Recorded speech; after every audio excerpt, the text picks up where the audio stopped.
ฮัลโหลสบายดีเนาะวันนี้เราก็มาพบกับ Design ซึ่งวันนี้เราจะมาแนะนำการเพิ่มภาษาเข้าในคอมพิวเตอร์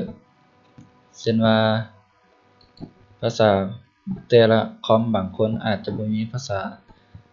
ลาวภาษาไทยจะมีแต่ภาษาอังกฤษช่วงเพราะว่าเขาลง Windows ใหม่ๆแม่นบ่วันนี้เราจะมาแนะนำวิธีการเพิ่มภาษาจะเพิ่มแนวใดให้มีภาษาลาวขึ้นมาอยู่ใน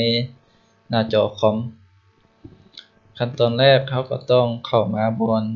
Start เห็นบ่ Start คลิกตัวบน Start นี่คลิกเข้าไปปุ๊บ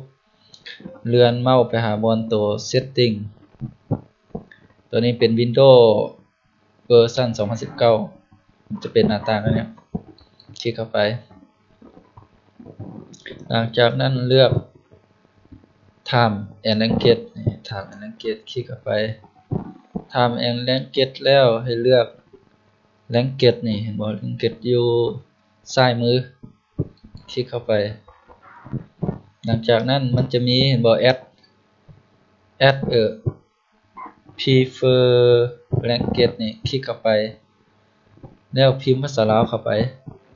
พิมพ์ L A O นี่ภาษาลาวคลิกปุ๊บคลิกใส่ภาษาลาวแล้วก็คลิก next เดี๋ยวลบตัวนี้ออกก่อนลบออกเป็นตัวอย่าง remove ภาษาลาวหลังจากนั้น remove แล้วเนาะเข้า add พิมพ์ลาวเข้าไปคลิกใส่ภาษาลาวหลังจากนั้นคลิก next เข้าไป install นี่ถ้ามัน install